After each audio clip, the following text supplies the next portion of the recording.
සුබ දවසක් වේවා ඔයාලා හැමෝටම. Next Market Academy YouTube channel එකට ඔයාලා හැමෝම සාදරයෙන් පිළිගන්නවා.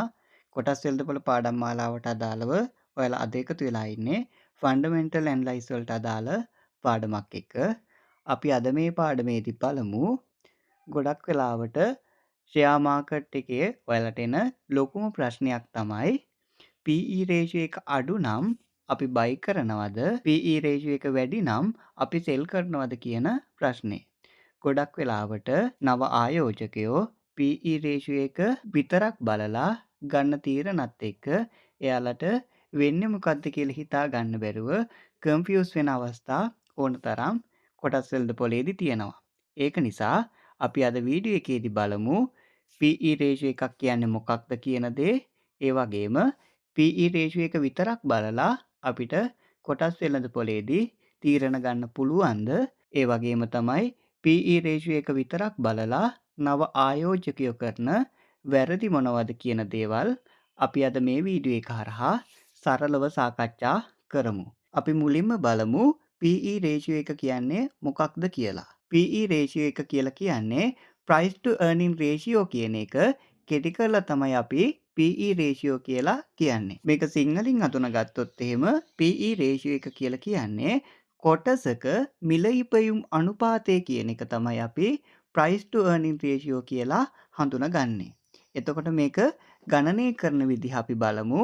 PE රේෂියෝ එක ගණනය කරන්නේ share price එක, ඒ කියන්නේ කොටස අලෙවි වන මිල බෙදනවා earning per share එකෙන්. earning per share කියලා කියන්නේ එක් කොටසක ඉපයුම කියන එක. අපි මීට කලින් වීඩියෝ එකකදී සාකච්ඡා කරා earning per share කියන්නේ මොකක්ද කියලා. ඒ වීඩියෝ එක බලලා නැති අය ඒ වීඩියෝ එකත් බලලා මේ පාඩම බලන්න. එතකොට ඔයාලට මෙන්න මේ earning per share කියන එක තේරෙයි. මොකද මේ PE ratio එකත් එක්ක මේ ගණනය කිරීම කරන්න earning per share එක අනිවාර්යයෙන්ම අත්‍යවශ්‍ය වෙනවා. ඒක නිසා EPS එක සම්බන්ධ ඒ වීඩියෝ එකත් බලලා එන්න.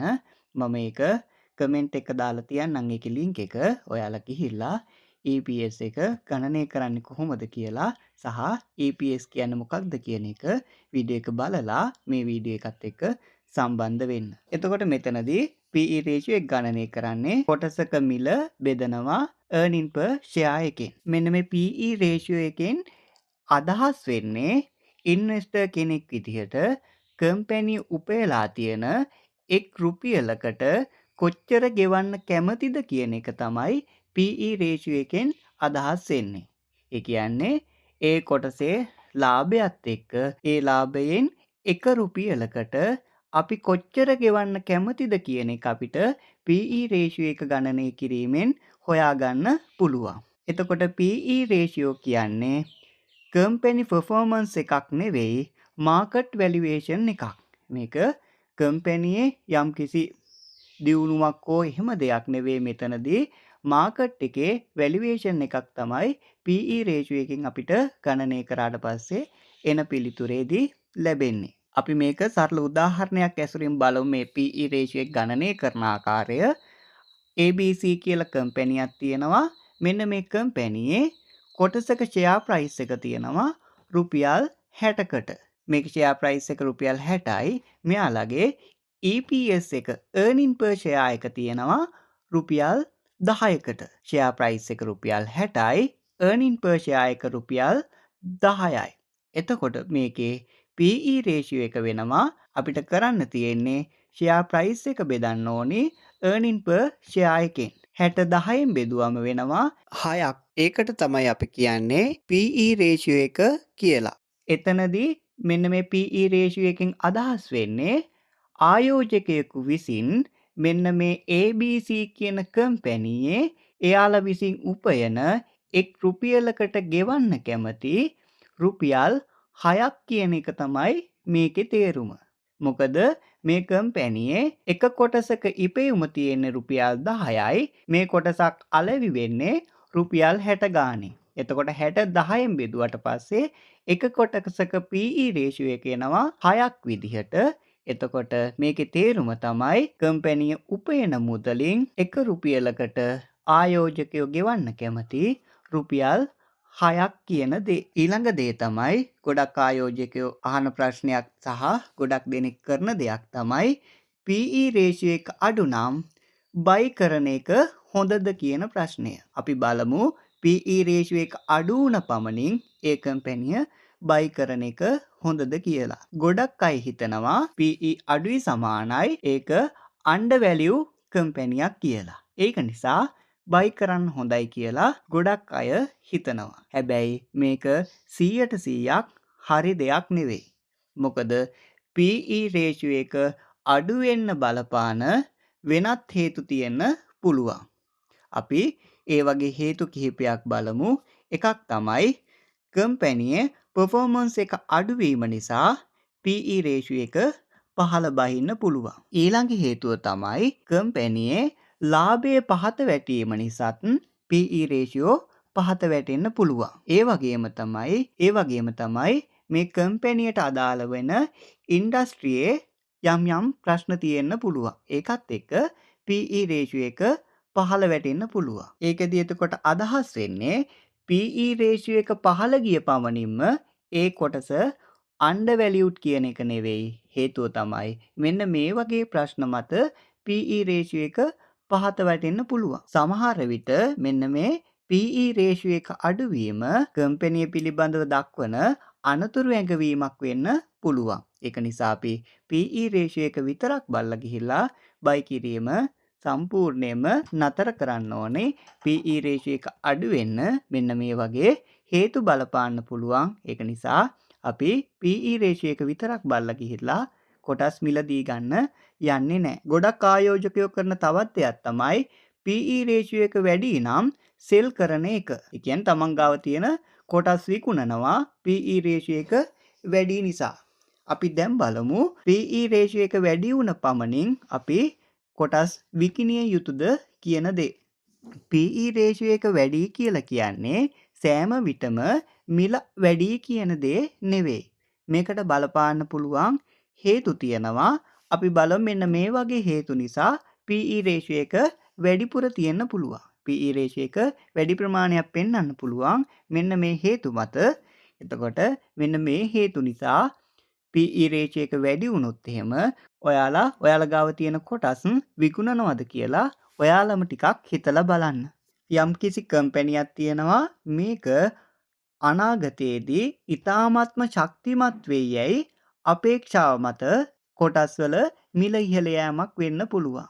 ඊළඟ හේතුව තමයි අඛණ්ඩව මේ කම්පැනියේ වර්ධනයක් තියෙන්න පුළුවන්. ඒ වගේම තමයි ස්ට්‍රෝං බ්‍රෑන්ඩ් එකක් වෙන්න පුළුවන්. මෙන්න මේ වගේ හේතු මත PE රේෂියෝ එක වැඩි වෙන්න පුළුවන්. මොකද මෙන්න මේ වගේ හේතු වලට එම සමාගම් වල කොටස් වැඩි මිලකට විකිනෙන්න පුළුවන්. එක හේතුවක් තමයි ශක්තිමත් අනාගතයක් තියෙනවා කියලා කම්පැනිය පේනවා. ඒ වගේම තමයි අඛණ්ඩව කම්පැනි වර්ධනයක් පෙන්නනවා. ඒ වගේම කම්පැනිය ස්ට්‍රෝං බ්‍රෑන්ඩ් එකක්. ඒ කියන්නේ කඩන් වැටෙන්නේ හැකියාවක් නොමැති හොඳ බ්‍රෑන්ඩ් එකක් සහිත කම්පැනි එකක්. ඒ වගේ හේතු මත ඒ කම්පැනි වල PE රේෂියෝ එක වැඩි ගණන් වලදී තියෙන්න පුළුවන්.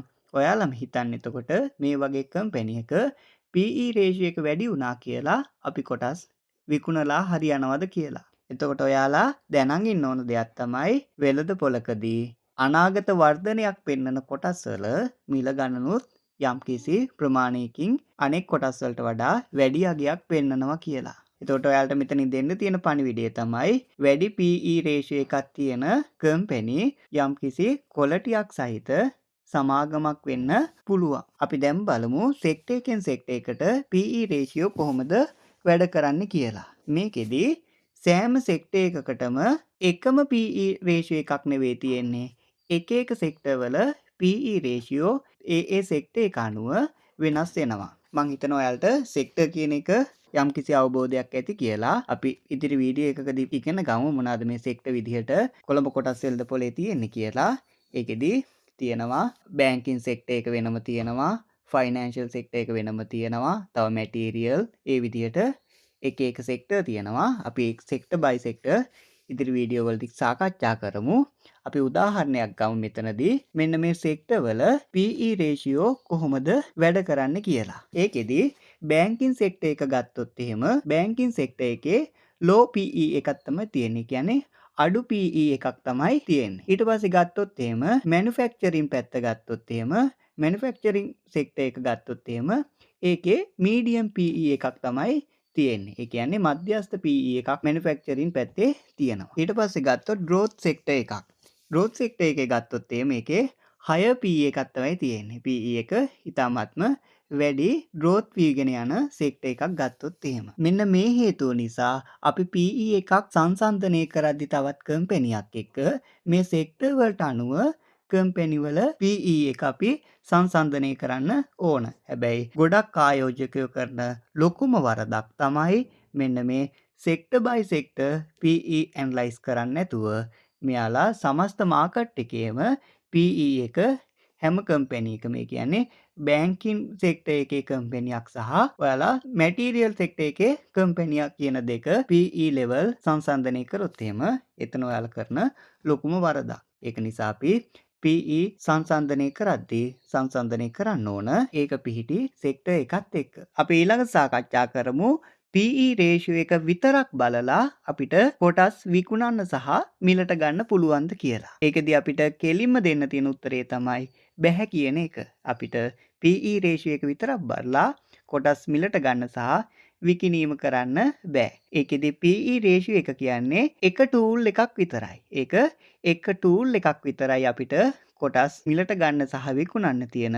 හැබැයි මේක අපි කොටස මිලට ගන්න එක සහ විකුණන එක තීරණය කරන එකම තීරණය නොවිය යුතුයි. ඒකෙදි PE රේෂියෝ එක කියන්නේ එක් අවස්ථාවක් පමණයි. අපිට PE එක යූස් කරන්න පුළුවන් අවස්ථා කිහිපයක් තියෙනවා. එකක් තමයි අපිට කම්පැනි earning trend එක අවබෝධ කරගන්න පුළුවන්. ඒ වගේම බිස්නස් එකේ quality එක දැනගන්න පුළුවන්. ඒකෙදි සෙක්ටර් එකට අදාළ PE average එක අපිට ගණනය කරගන්න පුළුවන්.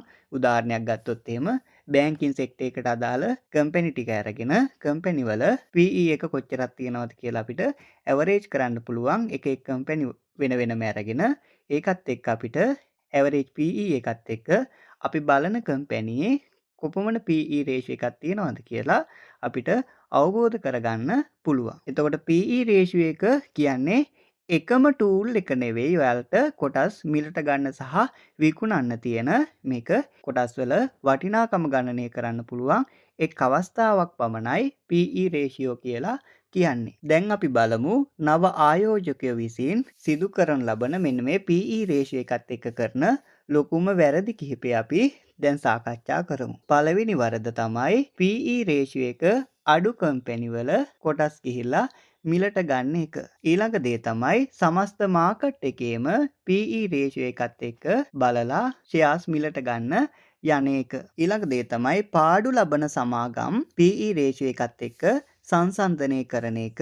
ඊළඟ දේ තමයි PE එක ලෝ කියලා ඒක හොඳ කම්පැනියක් කියලා හිතලා ගිහිල්ලා කොටස් මිලට ගන්න එක. නව ආයෝජකයෙකු විදිහට මෙන්න මේ වගේ වැරදි සිදු කරනවා මෙන්න මේ PE රේෂියෝ එක වැරදියට තේරුම් ගැනීම නිසා. ඒකද කරන වැරදි ටික අපි ආපහු බලමු. එකක් තමයි low PE රේෂියෝ එකක් තියෙනවා කියලා ගිහිල්ලා කොටස් මිලට ගැනීම සිදු කරනවා. ඒ වගේම තමයි සමස්ත මාකට් එකේම PE එකත් එක්ක කොටස් කම්පෙයා කරනවා. ඊළඟ දේ තමයි අලාභ ලබන කම්පැනි වල PE රේෂියෝ එක සංසන්දනය කරනවා. ඊළඟ දේ තමයි PE low කියලා හිතලා ඒ කම්පැනි හොඳයි කියලා හිතලා ගිහිල්ලා කොටස් මිලදී ගැනීම සහ තමන් ගාව තියෙන කොටස් ළඟ තබාගෙන ඉන්නවා. මේ දේවල් සියල්ල සිදු වෙන්නේ වැරදියට PE රේෂියෝ එක අවබෝධ කර ගැනීම නිසා. මේකෙදි PE රේෂියෝ එකත් එක්ක අපිට ගන්න පුළුවන් සරලම රූල් එක තමයි මෙන්න මේ විදියට තියෙනවා නම් ඒ කම්පැනි අපිට හොඳයි කියලා කියන්න පුළුවන්.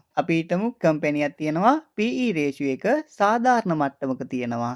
ඒ වගේම කම්පැනි එකත් ඉතාමත්ම ශක්තිමත්. ඒ කියන්නේ මේක හොඳ කම්පැනියක්. ඔන්න අපිට PE රේෂියෝ එකත් එක්ක අපිට ඔන්න හොඳ අවස්ථාවක් තියෙනවා. කම්පැනි එකේ PE එකත් සාධාරණයි.